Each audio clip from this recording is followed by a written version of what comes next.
Broadcast on 770 CHQR right here in Calgary and at Edmonton on 630 CHED. Every Saturday morning at this time, I'll be speaking with Premier Jason Kenney about some of the issues of the day. But again, this is your opportunity to ask questions of the Premier, voice your concerns, or raise any issues that you feel need to be addressed. Whatever's on your mind, you can speak with the Premier one-on-one. Just remember to keep it short and respectful because we have a lot of callers and a lot of texts. So, again, just keep that short and be patient. There are a lot of texts and a lot of phones. Premier Kenney wants to hear from you. Those numbers in Calgary, 403-974-8255. In Edmonton, 780-496-0063. Across the province, 1-800-563-7770. My thanks to Kevin Usselman and Mike Tarasco for filling in while I was on vacation. Premier Kenney, welcome to the show. Great to see you back, Wayne.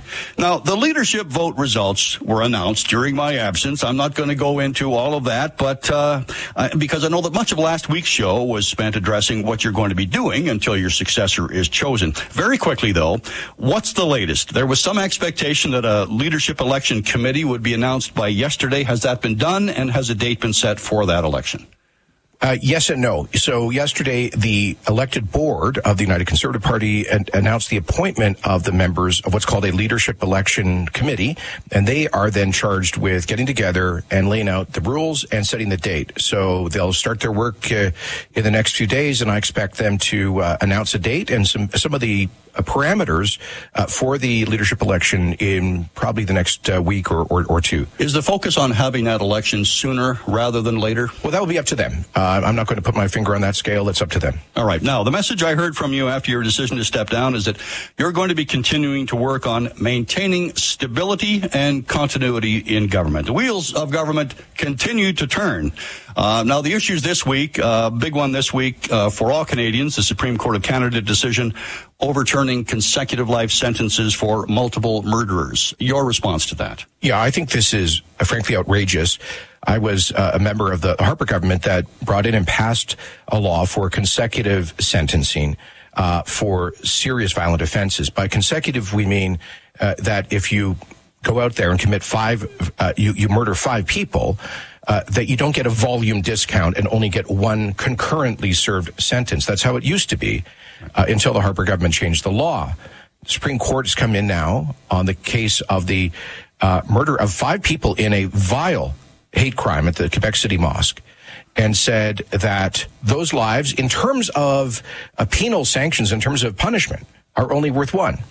That one sentence can serve and then the person can be released or apply for parole. And that then opens the door for a retroactive application of that new Supreme Court principle to, for example, the murder of the 3 RCMP officers in New Brunswick and so on. Yes. So look, I'm not in the federal parliament anymore, but I agree with Stephen Harper, who said this yesterday, that the government should respond, override this decision, speak for parliament and the people, and invoke the notwithstanding clause to do so. That's why the notwithstanding clause is in there. The Supreme Court did this because they claimed that it was necessary to maintain public confidence in the justice system. I think they're doing exactly the opposite, and I think elected, accountable people are in a much better position to understand what the public's expectations or sense of justice is, as opposed to 9 unelected members of the court. All right. The other big issue, of course, fallout from COVID, and this is the health issue. You and the premiers of BC, Saskatchewan, Yukon, and Northwest Territories have asked the Trudeau government to increase funding for federal health transfers as part of an overall call to reform healthcare. The first part, really not a new ask. What response do you expect in terms of the financing? Well, what we expect is the federal government to take this seriously. I mean, after the issue, the urgency of inflation, cost of living, unaffordability, that's, I think, the number one issue across the country right now. The number 2 issue, in a close second, I believe, would be healthcare, and rightly so. We went into COVID across the country with long surgical wait times. We learned during COVID that the Canadian healthcare system was not fit for purpose. No. We ended up having in almost every province running out of critical care space. Well, I think there was a Fraser Institute report a few years ago that said we have the highest health care expenditures among those developed countries that have some form of universal health care.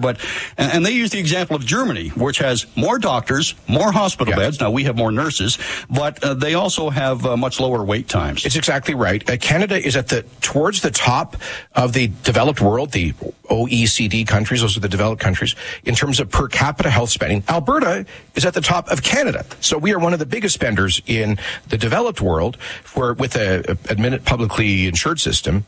And yet we have some of the worst results in terms of diagnostic wait times, surgical wait times, healthcare personnel, physicians, critical care beds, hospital beds generally in the developed world amongst those systems. So it's not acceptable. Now, it's not just a question of money, obviously, because we spend more and get less than a lot of those European countries. Sure. But money is important as well. And the province is we're putting out more and more while the federal share of health care continues to decline. It's down to 22%. It started out supposedly in the 60s. It was going to be 50%.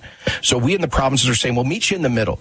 Give us 35%, and that will help us to build up capacity, while at least here in Alberta, we're also committed to common sense reform. It's a complicated issue, and it's not going to happen anytime soon. Even Tommy Douglas had his challenges getting Medicare first introduced. Let's go to the phones, and we'll start with Marianne, because Marianne's calling from Calgary. Topic is AHS spending cuts. Go ahead, Marianne. You're on with the Premier. Yes, good morning, sir. I appreciate you putting the ear out and giving us a chance to voice our concerns. My question is about AHS management. This has been brought up for many, many years. And I'm not sure, sir, why there's absolutely no political will to cut AHS management.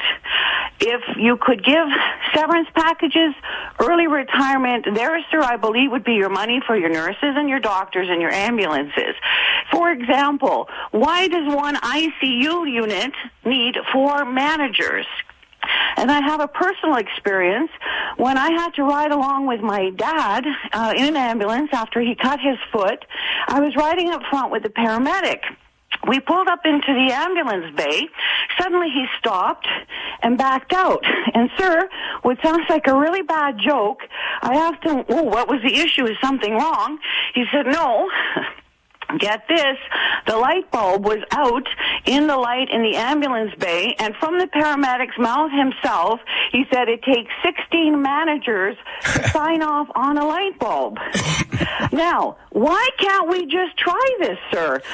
And I think the next successor would probably get a win if he went in and said, look, we are going to cut AHS management by half. They need to do more with less, like everybody else. Yeah. Thank you, Marianne. Thank you. I hear what you're saying. I do think the paramedic's comment was an ironic sense of humor, a joke, but tongue in cheek, that's for sure. But often in those comments, there is a germ of truth for sure. And I hear this from all the frontline people in the system. And I remember meeting a nurse at a complex pregnancy unit in Calgary, and she couldn't understand why there was a manager with 2 admin assistants for a unit with 18 nurses. Well, aren't bureaucracies always self-preservation? Yeah, there's absolutely some truth in that, and there's always a tendency towards empire building on the kind of the administrative side of bureaucracy. So, Marianne, thank you for raising it. This is why we ran on a commitment to get into that issue by appointing an external expert to review the spending at AHS, and we contracted Ernst & Young, which big global business consulting firm, to do that, and they came back to us in the fall of 2019. They made recommendations on how we could save about upwards of $2 billion, about 10% of the health budget, reallocate that to frontline services. And we've gradually been doing that. It was interrupted partly by COVID. And within that, we added on top a 10% reduction in administrative and executive positions at Alberta Health Services. And the president, former president, her contract has been ended by the board, and where the board is now searching for a new president. And it's certainly our direction to have a president who will focus on pushing the resources to the frontline workers. But I have to give you just some context. You could lay off everybody who is behind a computer at AHS, and you would not make a huge dent in the health budget. Like, we're spending $22 billion. And you could lay off everybody who's an executive, and you'd still be spending upwards of $22 billion. So there is this, I think, urban legend out there that you could fix all the problems just by, but it's just not, like, the huge amount of money that goes into the system is not, overall the administration costs are a relatively small portion of that. All right. We're going to pause for a break right now. We got more calls to get to, more texts when we come back. I'm Wayne Nelson, and you are listening to Premier Jason Kenney. And your province, your premier. Scott here from Sherwood and St. Albert Dodge. Instead of coming soon or expected arrival dates, we have new inventory. It's in stock and available for immediate delivery. Now, you can factor order a new vehicle if you are okay with waiting a few months for it to arrive. But if you want or need a new vehicle now, we have Ram 1500s, the all-new Grand Cherokee, Wranglers, the iconic Grand Wagoneer, and more in stock and ready for you to take home today. We are Alberta's premier Ram and Jeep dealers, St. Albert and Sherwood Dodge. Thinking about starting insulin? You might be. Tresiba is the #1 prescribed long-acting insulin by endocrinologists in Canada. Its flexible dosing means you can take once daily Tresiba at whatever time works best for you, with at least 8 hours between doses, even right after you test your morning blood sugar. Talk to your doctor today to see if Tresiba is right for you, and visit nowready.ca. Romanuk Heating and Air Conditioning is continuing to grow, and we're looking for HVAC techs, installers, and plumbers to join our team. Not only will you join over 100 team members, you'll get top-tier wages, benefits, matching RRSPs, tools, and a truck, plus a signing bonus of up to $5,000. Do you know someone in the trade who's looking to move to Alberta? Romanuk will cover their moving costs with our relocation bonus program. Apply today online or drop by our shop for a chat. Discover offshore adventure this season with Bass Pro Shops and Cabela's Countdown to Summer Sale. Stay afloat when off your boat with the Bass Pro Shops M24 Inflatable Life Vest and save $40. And keep the rain at bay with Guidewear Rainy River jackets or pants made with waterproof Gore-Tex material. You'll stay dry and save 30%. Enjoy these great savings and more at Bass Pro Shops and Cabela's Countdown to Summer Sale. Visit us online for more details.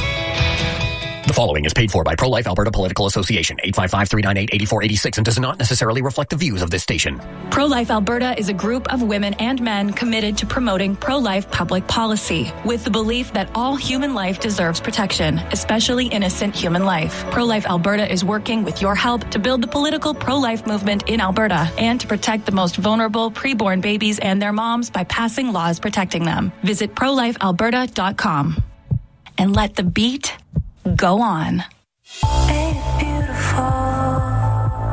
What does excellence mean to you, and how does it impact your decisions? Friends, it's Carrie Dahl, and I know that at Volvo of Edmonton, excellence isn't an option, it's their everything. From customer satisfaction in sales, service, inventory, and retention, they lead the country. Congratulations, Volvo of Edmonton, on your 10th Excellence Award in Canada.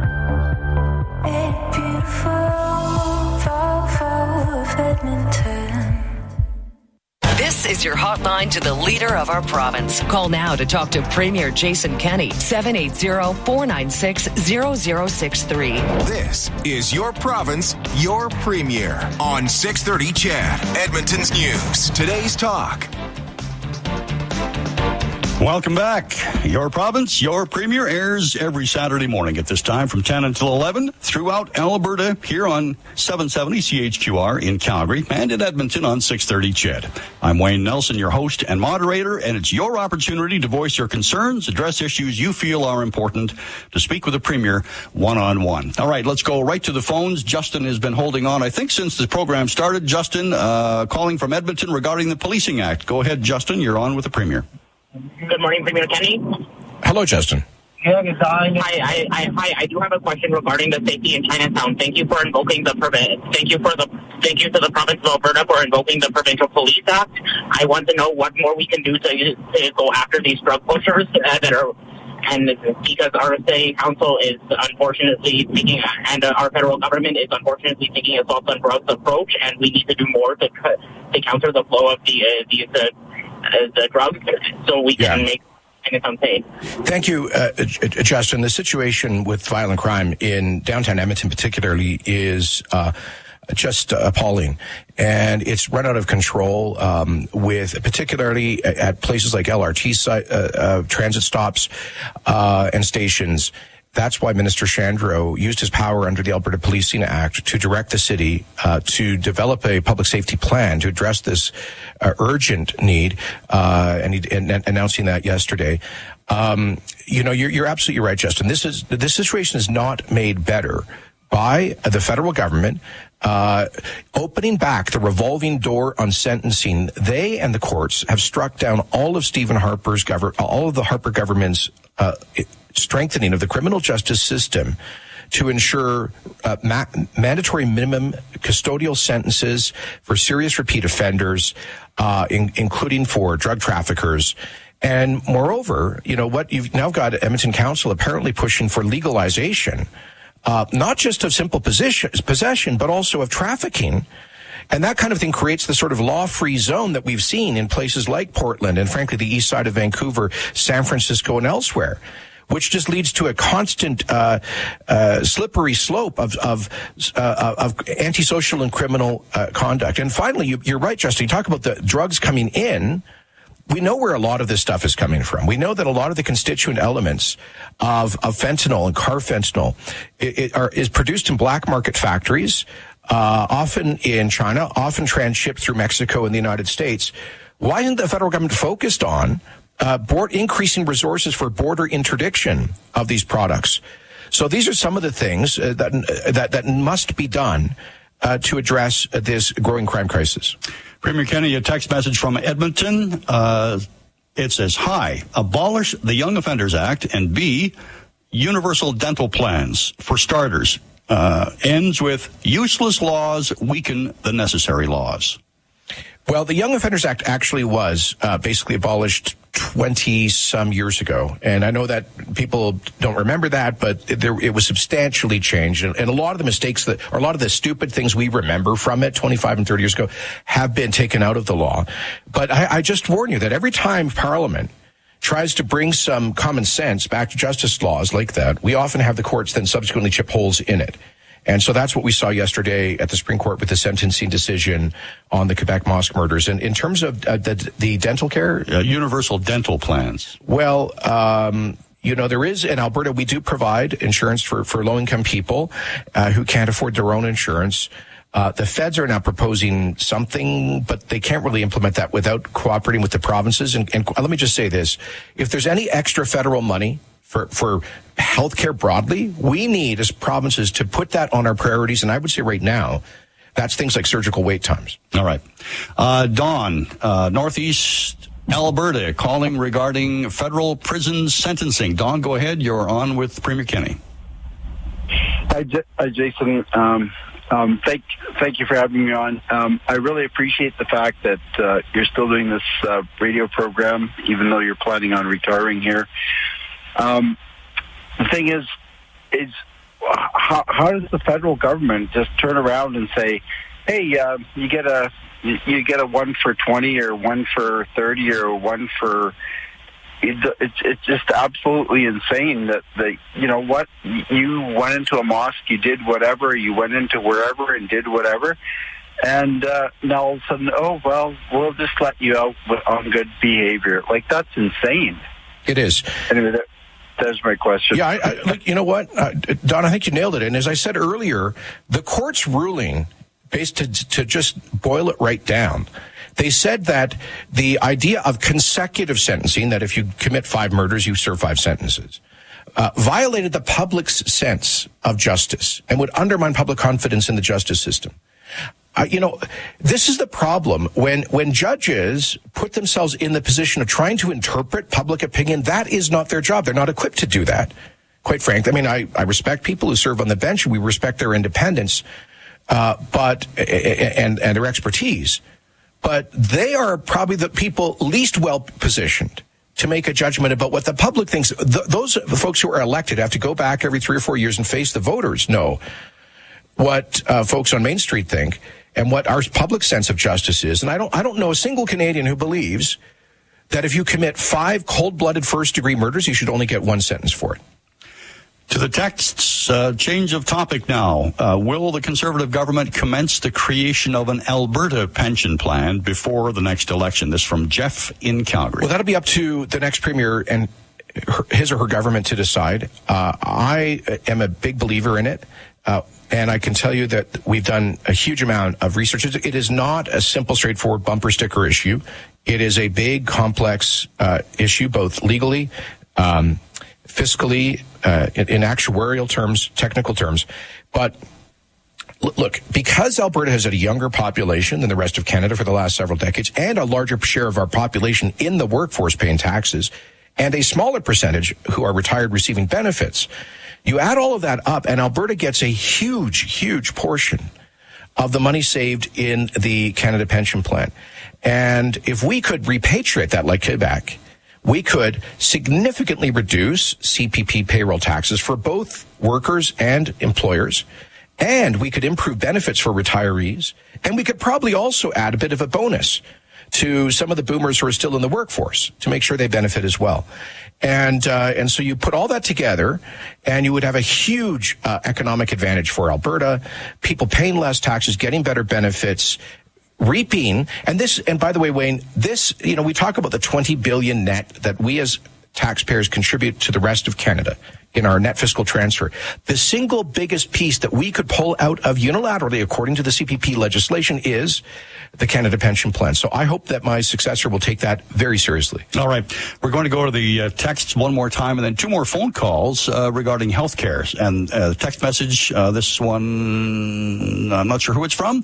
When will the mandates drop for AHS new hires?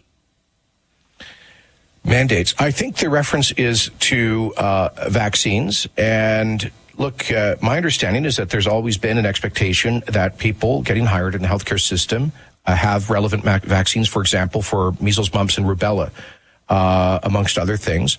And so it's not surprising to me that if you're going to work in a clinical healthcare setting, that would be a standard expectation as a term of employment. That's something I assume that AHS will continue to monitor. All right. Aaron is calling in from Lethbridge on healthcare staffing. Go ahead, Aaron. You're on with Premier Kenny. Good morning, Premier. So my question is a little bit just like the last text, but just to elaborate a little bit. Last year, the pandemic's going on. There was a mandatory COVID vaccine requirement for all AHS staff. The province stepped in, and because of staffing shortages, allowed staff to test and then continue working. Right. Currently, there is a COVID vaccine mandate for all new hires and contract providers throughout the province. So you've been very advocated for healthcare spending and fixing the healthcare system. Staffing is one piece of that. It would seem to me, people coming out of school who have not been vaccinated for COVID will be punished by not being able to get a job in Alberta, or having attracted people from other provinces to Alberta. We get rid of that mandate. We can, enforce our healthcare system and have people working. Why are we punishing people for not having a COVID vaccine? Well, the policy here, I think, is similar to the one for measles, mumps, and rubella, as I understand it.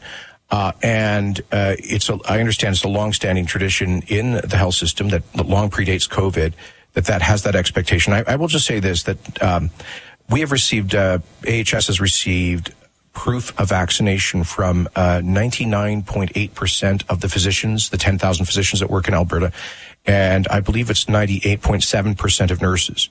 And so I doubt that there is anything less than a fraction of a percent of new graduates of, for example, nursing and medical schools who are opposed to vaccines. All right.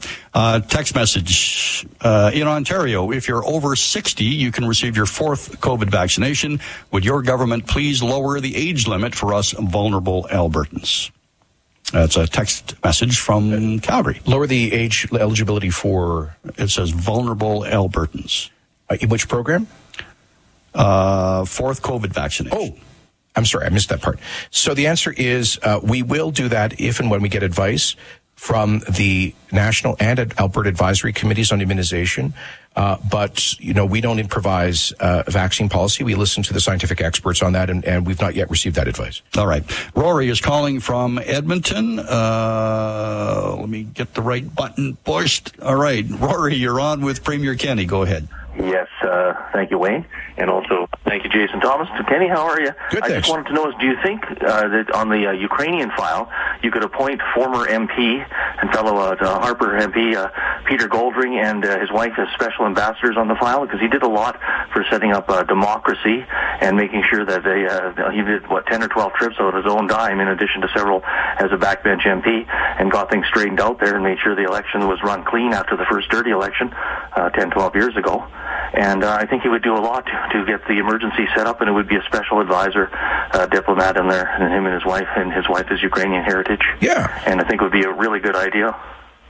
Well, I know, of course, I served in Parliament with Peter and know them very well and their passion for Ukraine. And thanks for raising that. We do have an Alberta Ukrainian Advisory Committee. It's chaired by Vegreville, Fort Saskatchewan MLA Jackie Armstrong-Homanyuk, and it has a good board made up of reps of the Ukrainian community. They provided very helpful advice on how Alberta's response to the crisis, as well as our forthcoming settlement of displaced Ukrainian people. But I will suggest to Jackie, Peter would be a great candidate for that board. We don't have the capacity right now to set up. We don't have an Alberta office in Ukraine, but I think the immediate thing for us to focus on is doing everything we can to make sure that the Ukrainians arriving here have a good support that they need and a good beginning. My hope is that for the Ukrainians coming here, that this will just be a temporary thing and they can go home and rebuild their country. That's one sensitive point. I don't want us creating a huge magnet for the depopulation of Ukraine, because I think Vladimir Putin would love to see that. And we are providing more support than any province to Ukraine, $13 million in support for non-lethal military equipment, plus humanitarian relief. Plus, we've given, I think it's $300,000 to the Ukrainian Canadian Congress, Alberta Provincial Chapter, to build their capacity as they welcome newcomers. Text message now, Premier Kenny. This is from Lorraine, texting us from 630 CHED. Premier Kenny, when will the Alberta government reinstate front license plates? We live in a rural area, so it's easy for criminals to drive into our yards and back out again without our being able to get a plate number and report the perpetrator. Boy, that's the first time I've heard that. I thought it was a sensible cost saving to remove the front plates a few years back, but because photo radar always gets you when you go past and they get your rear. That's plate. It. That's why they like it. Yeah. Well, thank you for liking that. We're always looking for good ideas about how to combat the rural property crime problem, and I'll pass that on to our Minister for Transportation. All right. Sturgeon County. Graydon has been on hold for some time. Graydon has a question about electricity. Go ahead, Graydon. It wasn't electricity. It was about the election in Ontario. Oh, you know what? My eyes are, there we go. I don't have my glasses on. There's a difference between electricity and election. Yes, it's the way that the letters are transposed there. I made that mistake. Go ahead. Anyway, I'd like to have Jason Kenney's opinion on the Ontario campaign. I think Dougie's going to win again. Yeah, it's looking like that. I shouldn't be on this show as a political pundit. That's not my job. But I'll just be blunt, though. I do hope that Doug Ford and his government does get reelected, because they've been good friends to Alberta.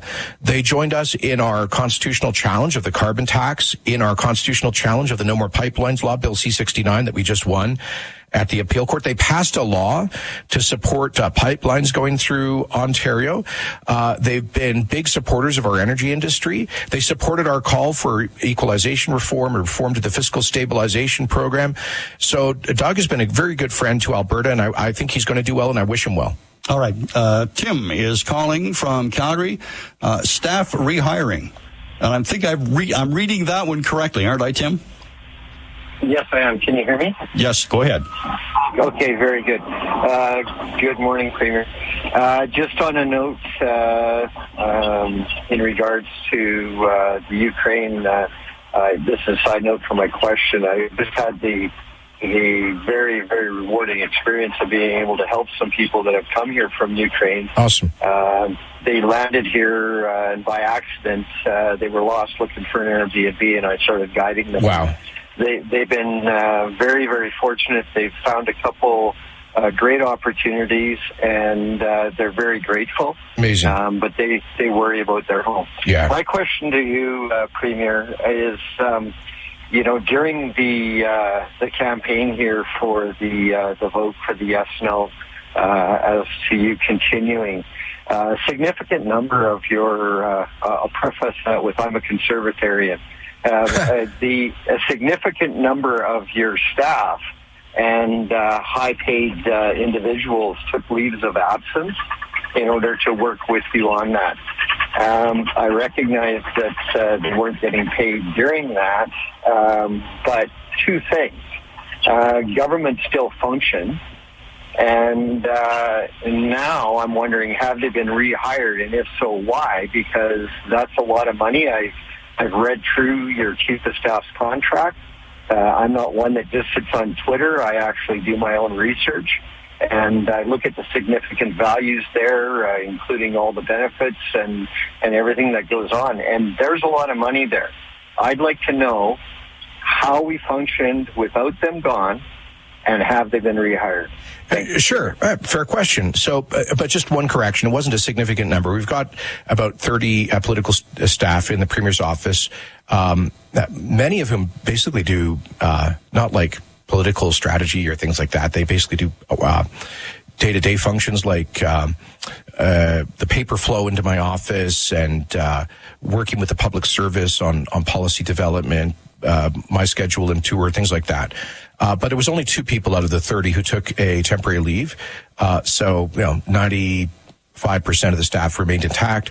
And those 2 folks, just for a few weeks, they were completely unpaid they received no government compensation, and they're back on with the government. Now, there's nothing unusual about that. I mean, after all, when an actual election campaign comes along, all of the political staff take an unpaid leave and they go and work for government, or the contract ends. So,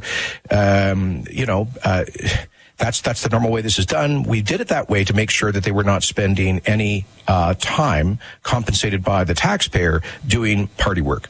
All right. Text message from Edmonton. Mr. Premier, why are rural Albertans not being allowed access to LTC in Edmonton if that is their choice? Are we not one AHS? We are not being allowed a temporary placement in Edmonton because they are not permitting out-of-zone placements. Who can help us? AHS is basically forcing us to take a rural placement that is not one of our options. Hope you can help connect us. Technology should not prevent Albertans from access. Yeah, a good point. And that's one of the reasons that we're expanding our investment in broadband internet. We've put together a package between ourselves, the feds, the private sector that will probably get to upwards of $1 billion to get 98% of Alberta homes and communities to reliable broadband that will improve rural access to online health services as well. All right, phone call now. Who's been on the longest is Shane calling from Edmonton, federal travel ban. Go ahead, Shane. You're on with Premier Kenny.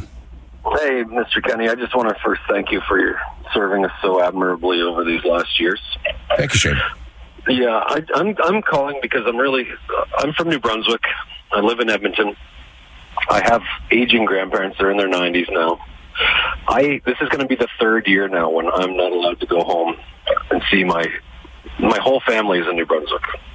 Okay, I don't understand why people can get together, 18,000 of them in Edmonton and Calgary, vaccinated and unvaccinated, screaming and yelling and applauding at the hockey game, but I still cannot get on an airplane in my own country. Like, if international travel, I understand other countries have sovereign borders, they can make whatever rules they want. Mm-hmm.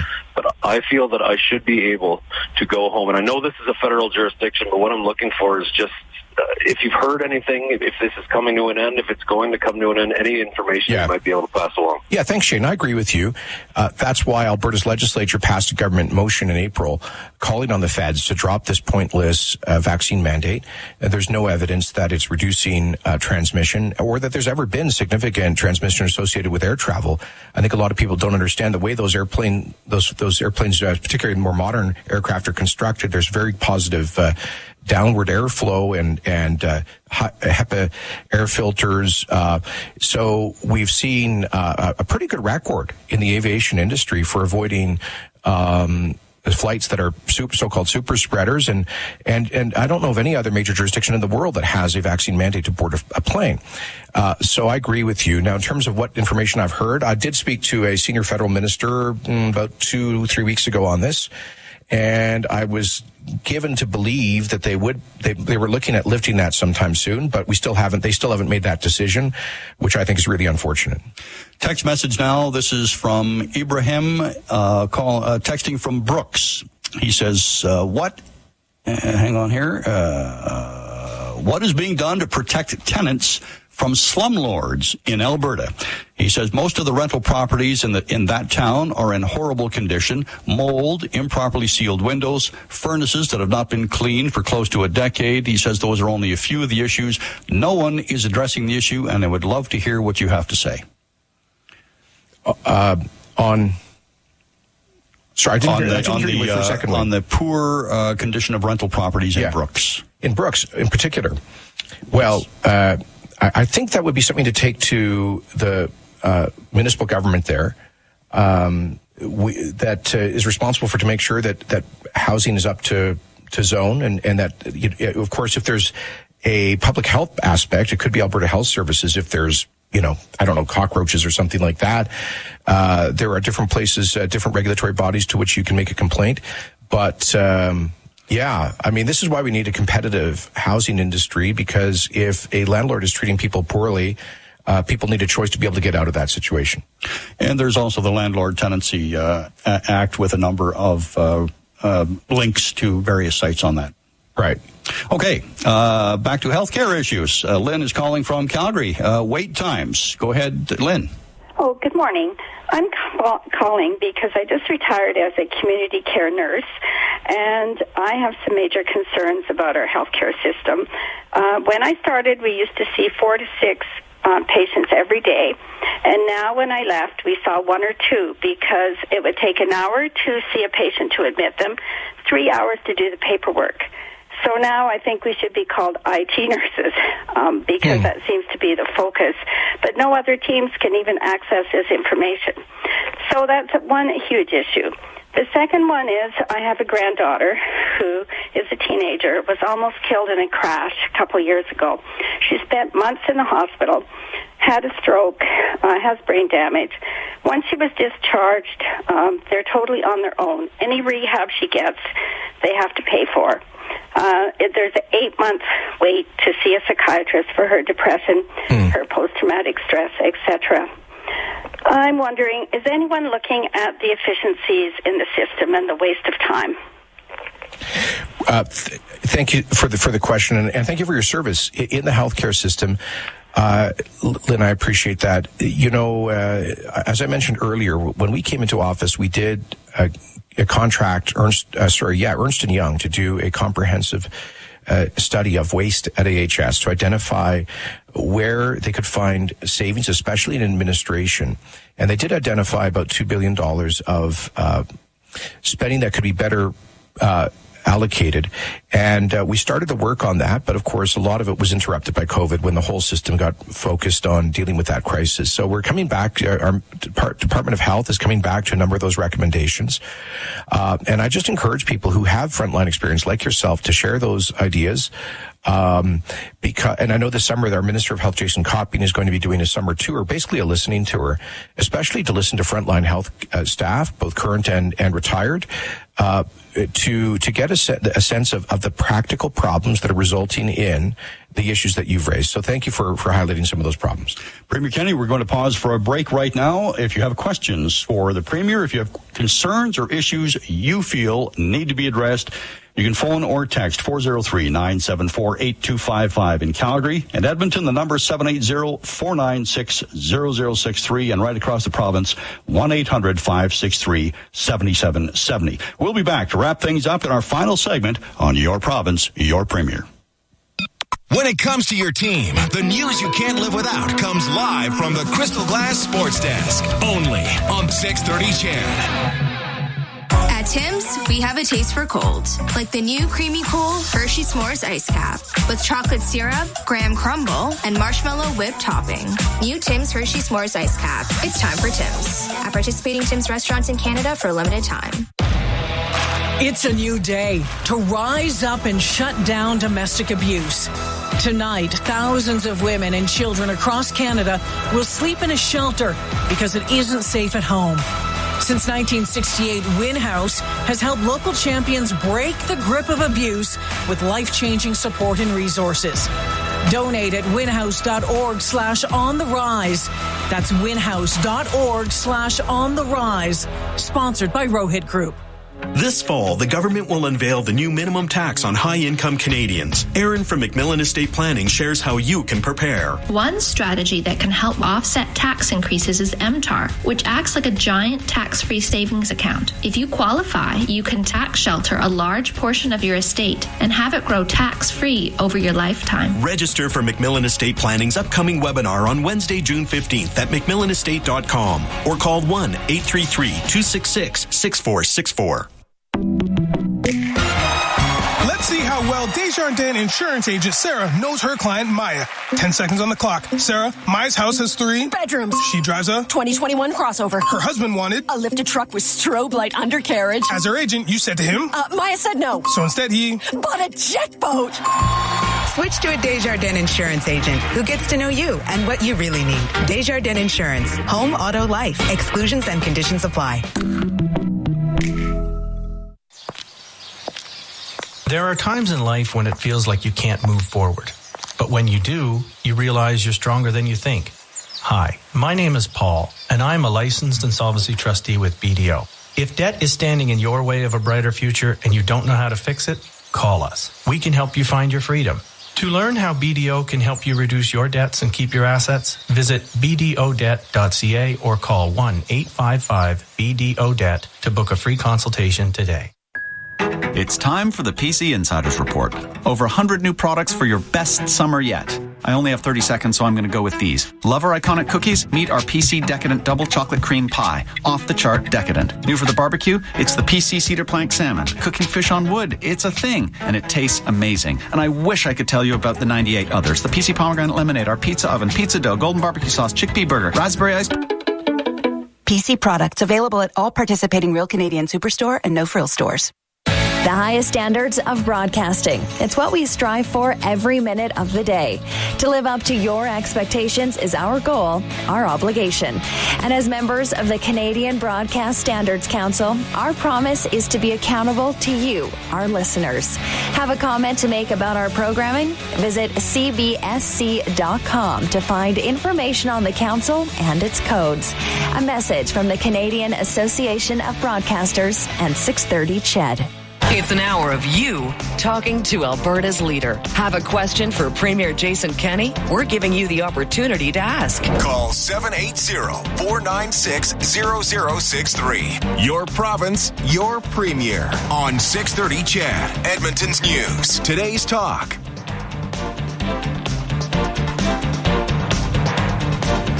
Wayne Nelson back with you as host and moderator of Your Province, Your Premier, broadcast throughout the province every Saturday morning from 10 until 11, right here in Calgary on 770 CHQR and in Edmonton on 630 CHED.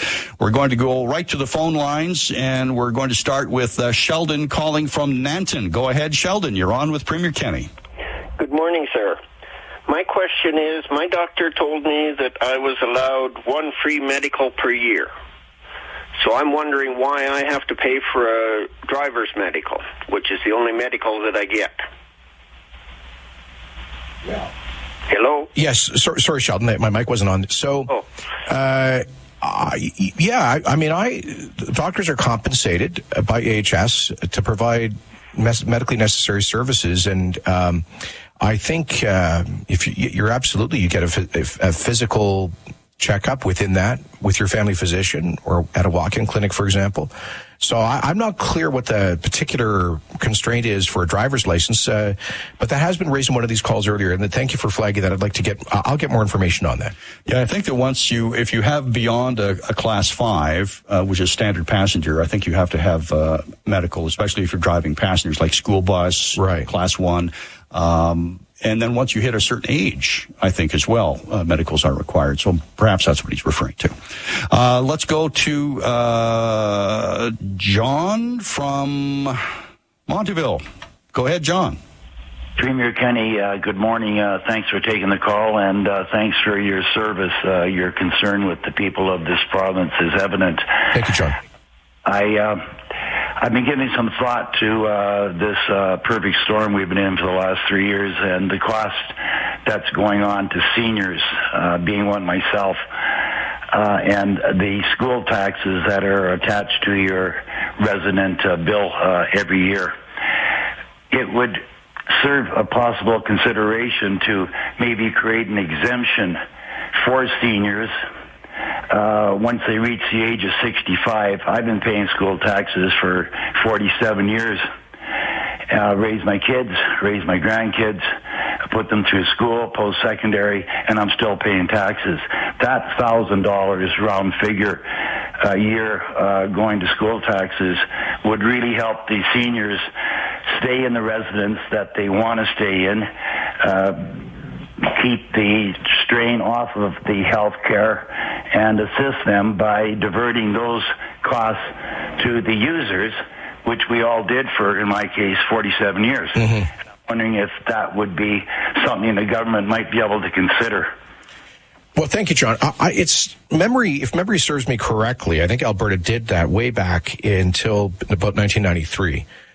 When that was taken out during all of the cuts of the Klein government era because of the problems with finances. I'm not, because I'm only in this position for a short period of time, I'm not going to be here to improvise policy on that, but I do acknowledge that seniors are bearing the brunt of the cost of living crisis because at least a lot of workers are going to see some wage inflation, but a lot of seniors are not going to see their benefits catch up with the skyrocketing 35-year high in inflation. So I'm sensitive to that, and we are considering perhaps some other, at least short-term measures to support seniors, because as you know, we did this pause on the provincial fuel tax, but I acknowledge a lot of seniors don't drive very much, won't benefit much from that directly. So we are considering whether there's other ways we could provide some short-term assistance to seniors coping with the high cost of living. Text message from Christine in Consort. Very thankful for new legislation, Mr. Kenny, that allows for opting out of union dues for non-union duties. Will there be a time when someone can voluntarily leave a union when the site is unionized, but you feel the union is letting you down as a worker? Well, I think what she's describing there would be what you generally call right to work legislation. And all of the legal advice that we have received is that a kind of legislation would be found unconstitutional by the courts, which in the last 15 years or so have significantly expanded the limitations on government with respect to collective bargaining. So I support the principle of collective bargaining, that workers should be able to organize and represent their interests. But I do think we need greater transparency, particularly with some of the big government unions. I mean, I know a lot of people in government unions who feel like their dues have been taken to be spent on political campaigns that they do not agree with, which is why we passed that law allowing you as a member to say no to misdirecting your dues to political action as opposed to collective bargaining. All right. Jim is calling from Calgary regarding the United Conservative Party. Go ahead, Jim. You're on with Premier Kenny. Hey, Premier Kenny. Hello. As you look back, and you've probably encountered many armchair quarterbacks like myself, but as you look back and think now, and looking at Pierre Poilievre and putting some clear direction, I think, and clear branding and vision to the federal Conservative Party. Do you look back now and think that maybe bringing in the Wild Rose and trying to unite, would you have been better off to just kind of go with your own full set of candidates? Because it seems like many of the people I talk to see the UCP fracturing down, and I don't think it's your fault. I don't think it's anybody's fault. I just think it just seems to be that there's such this diverse set of political wants and needs through conservatism that it can't. The liberals know what they want. Liberals want a government that'll spend money with no with no thought of the consequences. Yeah. If you spend money, you get voted. But over on the conservative side, we have a broad range of that. And looking back, and I'll give you some time to answer. What do you see there? It's still going to be a problem even for the next leader, Jason. Those are very good and fair questions, Jim. Because if you think about it, the conservative movement or people kind of right of center in Alberta have been divided in one way or another since Ralph Klein was taken down as leader in 2004 after having won 4 majority governments. And the PC cycled through 4 leaders and the separate parties split out. But we've always had in Alberta, 2 or 3 hard right or alt right parties out there, even at the height of Klein and Lockheed's popularity. And now the thing is, they weren't a threat because they were only getting a few percentage of the vote. They might every now and then elect a rural MLA.